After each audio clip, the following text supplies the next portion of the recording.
Welcome to the Sports Angle on PRConnectionsRadio.com, the voice of new media. We are here in the sports entertainment capital of the world, Las Vegas, Nevada. I'm your host, Ian Rickelli. And there is plenty to discuss in the NFL.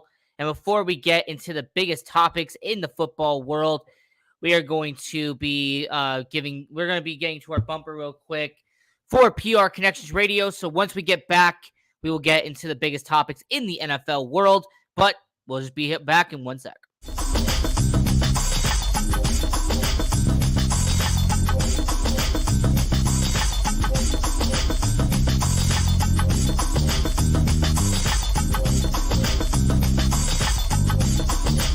PR Connections Radio presents.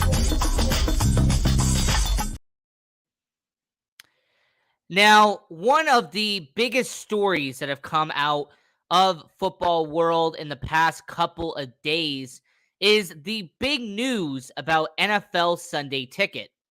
Now, over the past couple of decades, you are on DirecTV, you have been a subscriber to DirecTV, you have gotten the exclusive NFL Sunday Ticket, where you could watch every single game. You could watch them on 8 screens, 6 screens, 4 screens. You could watch it 10 by 10, whatever it was. You could watch NFL Sunday Ticket if you had DirecTV. It had been that way for a long time. However, they had a agreement end with DirecTV. As a matter of fact, it was a situation where DirecTV and NFL Sunday Ticket was an exclusive.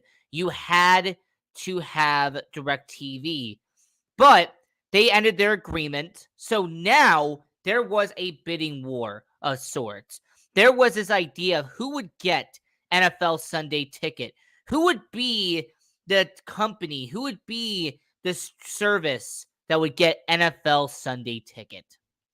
Well, it was announced recently that the NFL Sunday Ticket will indeed have a new home this upcoming year. Now, the news was that YouTube TV has gotten the rights to NFL Sunday Ticket. The YouTube TV, the streaming service that has come from YouTube, it is going to have the rights to host NFL Sunday Ticket. Now, the initial reaction from football fans and the initial reaction to everyone watching around the world was mixed. There were people who thought that this was another major loss for TV, for cable. The fact that you had another major subscription service that was part of television, that was part of a television package, now is going to be shifted over to streaming. It is being shifted over to a platform that you can watch on your iPad. You can go on and onto your computer, your laptop, whatever it is. You don't have to have a TV. You don't have to have cable in order to pay for this. You can go on YouTube TV and get the service. So there was that part. But then you also had on the opposite side, you had people from the streaming side. And there was people that were ecstatic. They were excited to hear that NFL Sunday Ticket would now be a part of YouTube TV. That for the people that already are subscribed to YouTube TV, they will get an opportunity to watch NFL every single Sunday on their network. But where the controversy was is the price. As a matter of fact, there has actually been some big news that has come out of how much you is going to be charged for NFL Sunday Ticket. Now, this is being from YouTube TV itself. I'm actually going to read the article from the exact website. If you already pay for YouTube TV streaming service, you can add NFL Sunday Ticket for only $349 per year. And if you buy before June 6th, there will be a $100 discount that will drop the price down to $249. They also have a disclaimer that if you want to have Red Zone included, it will cost an additional $389, or if you get it before June 6th, $289. So that is correct. if you want to have NFL Sunday Ticket and Red Zone included with your package, that will be a $389 to YouTube TV. So they also have a disclaimer is that customers who do not have YouTube TV and they just want to have only NFL Sunday Ticket, you will be charged $449 a year. And if you want to have Red Zone, $489 per year. So I want to say this to everyone watching around the world. Do you remember how much it cost on DirecTV? Do you remember what the package was for DirecTV? Was that if you wanted NFL DirecTV and they had to have NFL Red Zone, it would be included for $120 a year. There was also a situation where if you bundled it all together, it was around $250 to $300. So the pricing isn't necessarily the problem. I think what the situation is going to be is that disclaimer of customers who do not have YouTube TV can still purchase NFL Sunday Ticket, but it's going to cost you an additional $100 for it to be on your network. Now, I will say this is a very clever situation by YouTube TV. In fact, I give props to YouTube TV. Because what essentially they are doing with NFL Sunday Ticket is that they are encouraging you to buy YouTube TV and save $100 by getting everything with YouTube TV versus just getting NFL Sunday Ticket. It's a very smart move by YouTube TV. So once again, I want to put this out here for all the people watching around the world. The latest news about NFL Sunday Ticket going from DirecTV, now being on a streaming service like YouTube TV, you go from potentially $350 per year.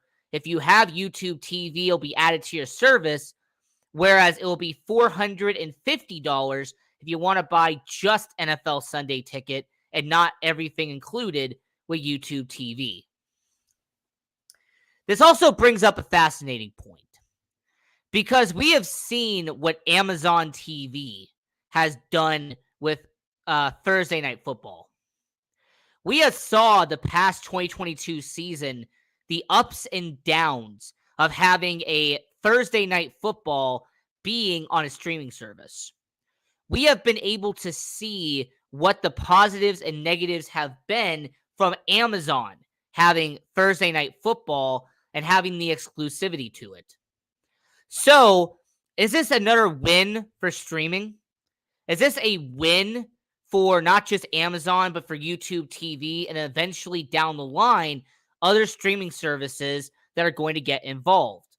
I mean, who knows? Will Apple TV eventually get into this as well?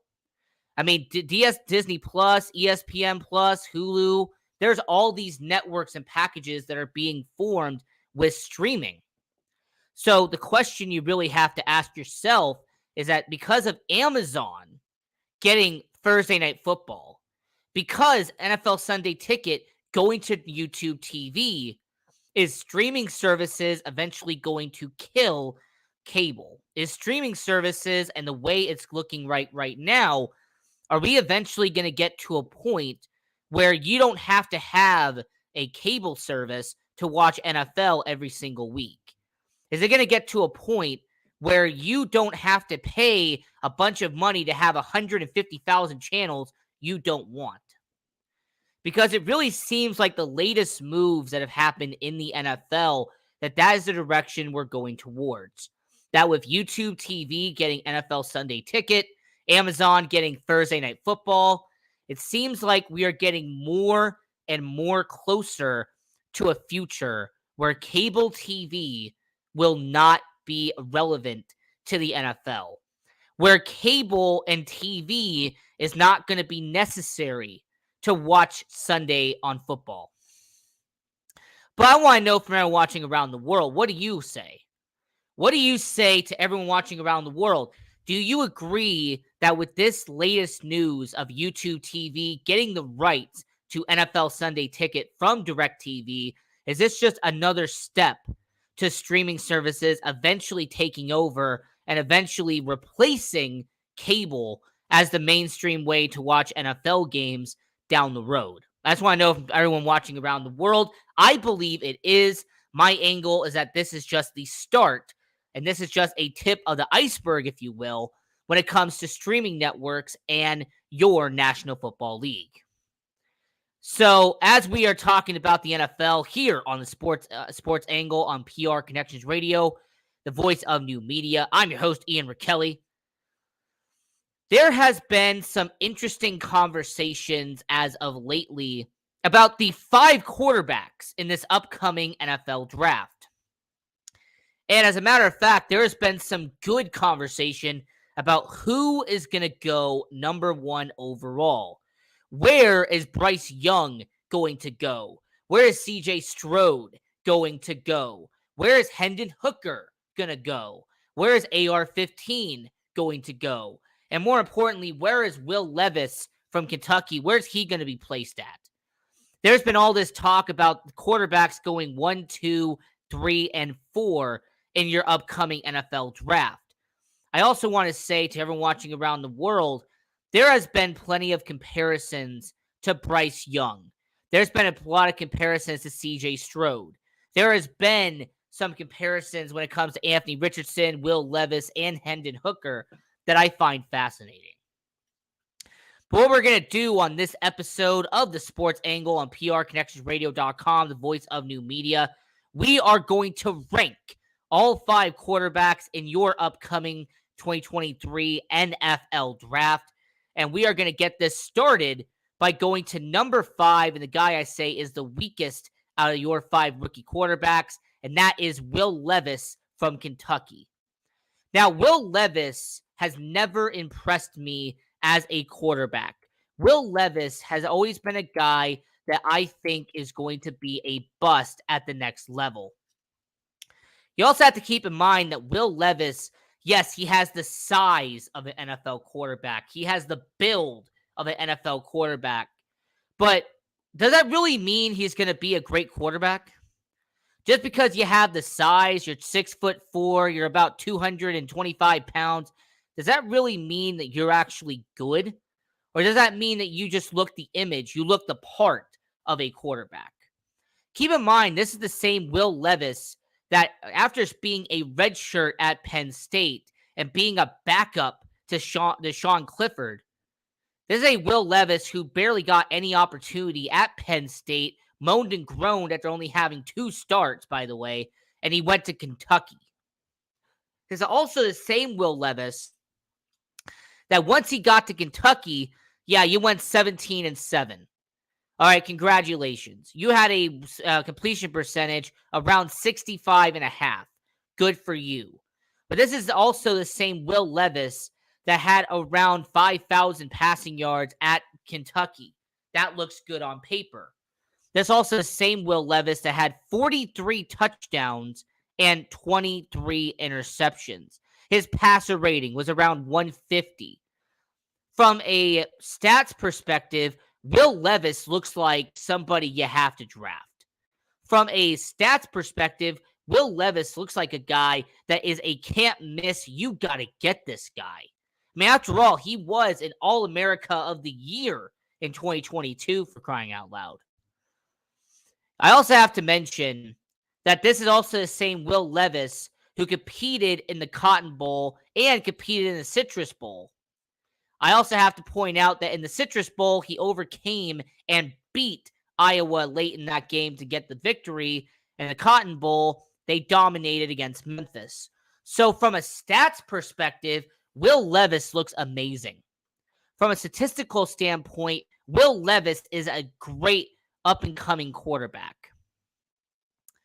But what I want to know is that can Will Levis actually prove that he could be a competent quarterback in the NFL? Can Will Levis show that if he goes to the Tennessee Titans, if Will Levis goes to the Washington Commanders, if Will Levis goes to Tampa Bay Buccaneers, for example, if he goes to a team that is rebuilding, if he goes to a team that is going to struggle, are they going to have to carry him, or is he going to have to carry the team? Because with Will Levis, I don't see him as that guy. All right, let's say he goes to Tennessee at 11, like certain people say he's going to. The Tennessee Titans just drafted Malik Willis last year. The same Malik Willis that everybody, including your host here, was high on in the NFL draft. This is also a Tennessee Titans team that had Ryan Tannehill. You had Tanny time for a couple of seasons, and then that eventually did not pan out. So Will Levis going to Tennessee, is he really going to save Tennessee? Is Will Levis going to actually be a good quarterback moving forward? Or is he just going to get drafted in the first round and be absolutely wasted by a bad team? Because Will Levis is unfortunately the worst quarterback in this draft, not just because of the fact that I don't trust his skill set, but this is a Will Levis that is being hyped up because he has the size of an NFL quarterback. He is being hyped up because he is a guy that everyone assumes is going to be the next great quarterback. So, ranking all quarterbacks in this upcoming NFL draft, number 5 is Will Levis from Kentucky. Going to number 4, we have AR-15, Anthony Richardson from Florida. Now, he's a prospect. All right, it's been well established. Anthony Richardson is a project for any team who takes him. But the talent is what shines. His upcoming talent is what everybody is going to pay attention to in the upcoming NFL draft. Look, the 20-year-old from Florida, he is a guy who spent multiple years playing at Florida. He had a 6-7 record. I understand that. He had a completion percentage of around 54%. That's not that great. Only 3,000 passing yards, 24 touchdowns, 15 interceptions. However, what Anthony Richardson will be remembered for is when Florida upsetted a top 10 team in the Utah Utes in week 1 of the 2022 college football season. Now, his credentials is not what is shocking. All right, Anthony Richardson is 6'4". He is 245 pounds. He has a 40-yard dash of 4.4, and he has a arm length of 33 inches. So this is a guy in Anthony Richardson that obviously passes the eye test. But the one question is going to be, who is a team that's willing to be patient on Anthony Richardson? Who is a team that has enough time to draft a quarterback and develop one? Well, for starters, I have to look at the Seattle Seahawks. The Seattle Seahawks already have a quarterback. They extended him in Geno Smith. How about Detroit Lions? Detroit Lions already have Jared Goff. You have a solid running game. You have some really good wide receivers. Could Anthony Richardson sit behind Jared Goff? Could Anthony Richardson sit behind Geno Smith? Could Anthony Richardson sit behind Jimmy Garoppolo? Could Anthony Richardson be playing back here? How about the Atlanta Falcons? Atlanta Falcons have Desmond Ridder, but Desmond Ridder is not an absolute. He is not a concrete answer at quarterback for Atlanta. So there's about 4 teams that Anthony Richardson could sit with and he could learn as a quarterback. At number 3, I have a guy who should be going in the first round, and if he hadn't gotten injured, he would definitely be a top 10 pick hands down because he is such a talented player, and that is Hendon Hooker. Hendon Hooker, the oldest out of everybody in this draft at 25 years old.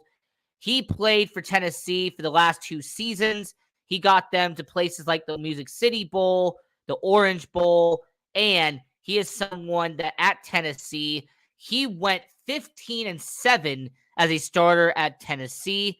He also had around 6,000 passing yards, a completion percentage around 69%. Nice. And he had about 55 touchdowns to only 5 interceptions at Tennessee. talent-wise, Hendon Hooker is exceptional. This is a guy who can make moves in the pocket. This is a guy who in 2022, in his final season at Tennessee, was leading them to a national championship until he got injured. In fact, I've talked to a good friend of mine, Dennis Holmes, from Inner Thinkers podcast, and we are on the same page. If Hendon Hooker hadn't gotten injured, I truly believe Tennessee would be in the Final Four. Tennessee, with Cedric Tillman, Jalen Hyatt, Hendon Hooker, they had some good players on the offensive line as well. When it comes to Tennessee, they had the talent to be a championship team. If he hadn't have gotten injured, I believe they would have. I mean, just for example, Hendon Hooker finished 5th in Heisman Trophy voting despite missing some games. So as we are ranking quarterbacks here on the Sports Angle on PRConnectionsRadio.com, the voice of new media, at number 5, we had Will Levis from Kentucky. At number 4, we had Anthony Richardson from Florida. Number 3, we had Hendon Hooker from Tennessee. And then we got number 1 and number 2. And this is going to be controversial, because no matter who I pick at number 1 is going to offend the fan base of number 2. If I pick the guy who I think is number 2, it's going to offend the fan base of who I have at number 1. So I'm going to go like this. At number 1, I have Bryce Young from Alabama. At number 2, I have C.J. Stroud from Ohio State. Now, C.J. Stroud from Ohio State, I believe, is a very talented quarterback.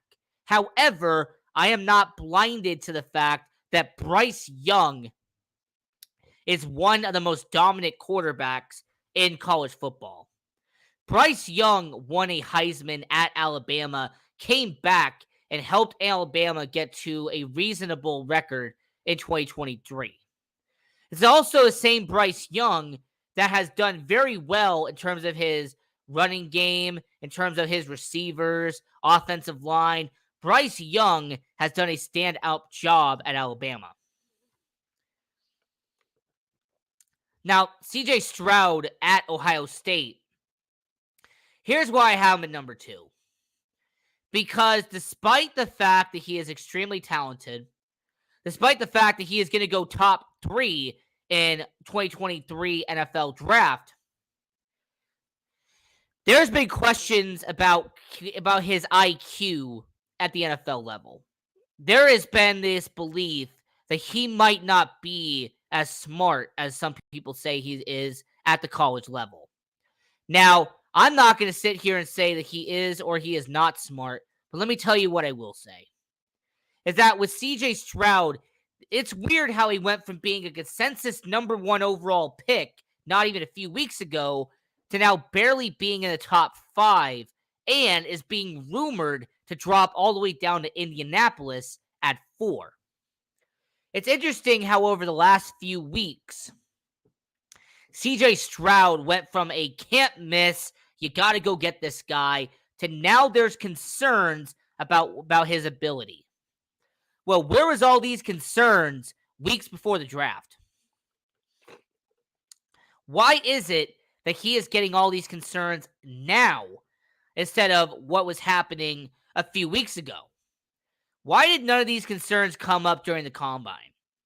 Why did none of these concerns come up during pro day, during interviews, during the workouts? All of a sudden, 1 week until a draft and all these reports come out, it's very questionable. But C.J. Stroud is going to be a good quarterback in the NFL. I'm not going to say great, but he's going to be a good quarterback in the NFL. And number 1 is Bryce Young, because I truly believe he is going to be a great quarterback in the NFL. Bryce Young is going to be a Russell Wilson. Bryce Young is going to be a Drew Brees. Bryce Young is going to be a Kyler Murray. Bryce Young is going to be a guy who is going to excel in the NFL, and I truly believe he can get the job done. So with Bryce Young, I look at him and I look at his talent, and I say, this is a guy who, if he goes to a right team, and if you go to Carolina at 1, you made a great choice. If Carolina gets Bryce Young, Carolina arguably becomes the top dog in the NFC South. If Bryce Young goes to Carolina, consider Carolina your 2023 NFC South division winner. Because the Carolina Panthers have made a stellar offseason, acquiring moves, picking up players, signing veterans, making some solid acquisitions, and getting Bryce Young, getting a great quarterback in this upcoming draft would be a icing on the cake for what Carolina's done this offseason. So Bryce Young is going to be great at the NFL level. CJ Stroud is going to be good. And depending on if he goes to Houston, depending on if he goes to Indianapolis, regardless of where he goes, I could see him being a good quarterback in the NFL. His talent speaks for itself. The way he has been able to demonstrate his ability, that is what gets him on my radar. Hendon Hooker from Tennessee, he is someone that I look at and go, if he goes to the right organization, if he is allowed to develop as a backup and eventually become a starting quarterback, he could be good. Worst case scenario for him is that he eventually becomes a career backup in the NFL. He becomes a Case Keenum. He becomes a Chase Daniel. He becomes a Tavares Jackson. He becomes someone who is a backup who makes starts occasionally every once in a while. But hey, in the NFL, they pay backup quarterbacks very handsomely if you are able to do it right. You know, you don't want to be like Brett Hundley. Well, hey, that guy held a clipboard for plenty of years and is still active in the NFL. So when it comes to Hendon Hooker, best case scenario is that he develops and blossoms into a starting quarterback. Worst case scenario, he becomes a career backup and is in the NFL for 8 to 10 years. Number 4 was Anthony Richardson from Florida. And once again, it's mainly because I see Seattle, or I see Detroit, or I see a team potentially taking a chance on a prospect like Anthony Richardson and allow him to sit for 1 or 2 years, develop under a veteran, and eventually be put in by 2025. All right, make no mistake about it, Anthony Richardson is not a day one starter. All right, if he goes to Las Vegas, he'll be sitting behind Jimmy G. If he gets drafted by Detroit, he'll sit behind Jared Goff. If he gets drafted by Seattle, he'll sit behind Geno Smith for a while. And I believe Anthony Richardson would actually be a perfect pick in that situation because he will be able to sit there. He'll be one of the highest paid backups because he's going to get a couple million per year. But Anthony Richardson will be able to grow and will be able to blossom at a quarterback if he goes to Seattle, Detroit, or Vegas. And the worst quarterback in this upcoming draft is Will Levis from Kentucky.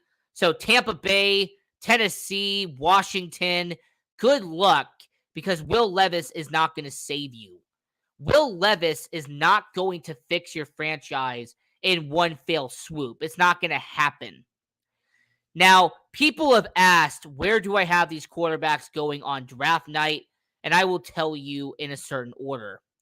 So at the first overall pick, I end up having Bryce Young going first overall to the Carolina Panthers. He is going to be a guy that's going to change Carolina's franchise for the better. At number 2, the second overall pick, I have CJ Stroud going to the Houston Texans. Yes, there have been reports about Houston not being high on him, but I believe that's all smoke and mirrors. For a guy that's this exceptionally talented, he needs to go second overall. Anthony Richardson, I have him going 5th overall to Seattle. I can see Anthony Richardson being a guy that eventually develops and becomes a good quarterback in a few years. I think the Seattle Seahawks will get that pick. I have Will Levis being drafted 3rd overall by the Tennessee Titans. I think Tennessee will make a draft day trade, and they will trade up to get Will Levis. And then on round 2, I had the Las Vegas Raiders drafting Hendon Hooker from Tennessee. I think he could be a very valuable asset to the Tennessee Titans in day 2. So just to recap that, Bryce Young will go to Carolina. CJ Stroud will go to Houston. Will Levis in a draft day trade will go to Tennessee. Anthony Richardson will go to Seattle. Hendon Hooker will go to Las Vegas. And someone like Tanner McKee will go to Washington. And Jaren Hall will go to Tampa Bay. Those are guys who could go later in the draft. So that is our show for tonight. This is the Sports Angle on PRConnectionRadio.com, the voice of new media. I'm your host, Ian Rickelli. This has been another amazing show here. I want to give a shout out to everyone watching on PRConnectionRadio.com, the voice of new media. Shout out to Ann Shirley, Cozy Stone. You have We Got the Power with Brian Gardner. You have the Professionals Podcast, The Love of Business. You have Crypto and Cash with Brett and Dan. And I also want to give a shout out to Guy Dawson and Dana for all the work they're putting in. So this was episode 54 of the Sports Angle on PRConnectionsRadio.com, the voice of new media. We're going to have another exciting episode planned for you in the future. Watch out for that. But I just wanted to say this is Ian Rickelli. Follow me on social media at Ian Rickelli18. And follow all the networks at PR Connections Radio, or go to PRConnectionsRadio.com and get and look at everything we're doing on PRConnectionsRadio.com. And I also want to say that we are here every Friday night at 7 p.m. Pacific, 9 p.m. Central, 10 p.m. Eastern. We are always here on PRConnectionsRadio.com, the voice of new media. And I want to say to everyone watching around the world, the NFL draft is 1 week away. And here on the Sports Angle, we're going to have a special live stream on the website, on the network. We're going to be on YouTube, Facebook, Twitter, Instagram. We're going to be on all major networks during the NFL draft. We are going to be doing a live stream here on the Sports Angle. I'll be bringing on a couple of good friends of mine, some very knowledgeable people from the NFL. And we will be doing a live stream when all the picks are happening on April 27th, 2023. And it's going to be at Kansas City, but it's going to be at our studio here for PR Connections Radio. So until next time, I'm your host, Ian Rickelli. And this has been an amazing episode of the Sports Angle on PR Connections Radio. And until next time, I'm your host, Ian Rickelli. Continue watching football. Always support football. And let's go Raiders.